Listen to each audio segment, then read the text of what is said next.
la pause. Et après ça, on va parler d'activités assez particulières. Ben, c'est assez particulier, oui. Le boomerang. Ah. Étienne Boulay est allé faire du boomerang. OK. Malade. Réaction, studio. On vient. Je pensais que c'était un sport inventé, ça. 7h19, vous savez, le mandat d'Étienne Boulay, ça commence bien, c'est de vous faire découvrir de nouvelles activités qui sortent un peu de l'ordinaire. Et là, il est allé lancer des boomerangs. Il est allé voir un spécialiste, en fait, qui fait pas ça vraiment dans la vie, c'est par passion, finalement, qui fabrique maintenant des boomerangs. C'est pas Landry Lemieux. En fait, dans la vie, lui, il est traducteur. Et à un moment donné, il y a quelques années, il va acheter un boomerang à un ami. Et là, il s'exerce à le lancer. Les deux gars s'exercent à le lancer. Puis à un moment donné, ils l'ont brisé. Fait que là, il dit, bon, ben, je vais en fabriquer un, finalement. Il fait des recherches. Et depuis ce temps-là, c'est devenu une véritable passion. Il fabrique les boomerangs chez lui, dans son atelier. Il y a un immense champ juste en arrière de chez lui. Donc, il s'entraîne dès qu'il le peut.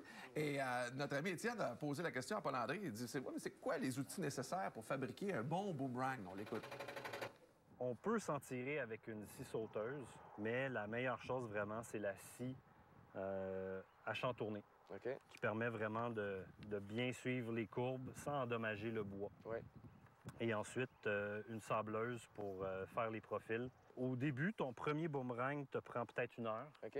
Mais après ça, en moins d'une demi-heure, on est capable de faire quelque chose qui vole bien.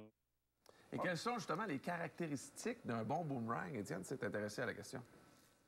Comme une aile d'avion, un bord d'attaque, un bord de fuite.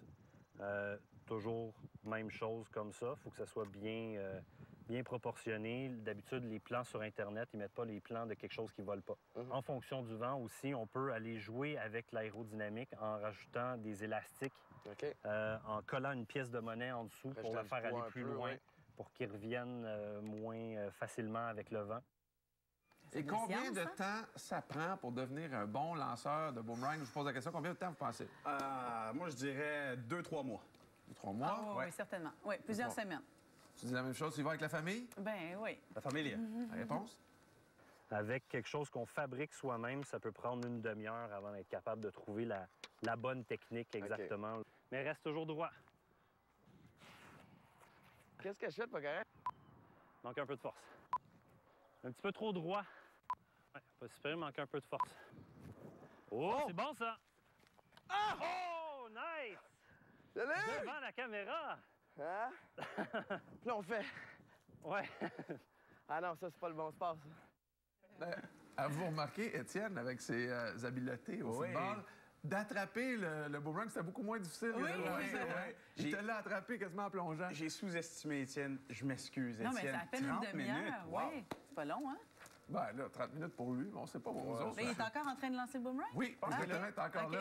Parce qu'il dit, il n'a peut-être pas encore maîtrisé totalement. Là, juste arrangé avec le gars des vues, ce qu'on vient de voir là. Alors, voilà pour ce reportage sur le boomerang. 7h22 minutes, nous autres, on va à la pause. Il y a qui s'en viennent, là, entre autres, René Vézina, Yves Boisvert et Roxane Saint-Gelais qui lance un 2e album. Elle viendra chanter live, d'ailleurs, dans nos studios.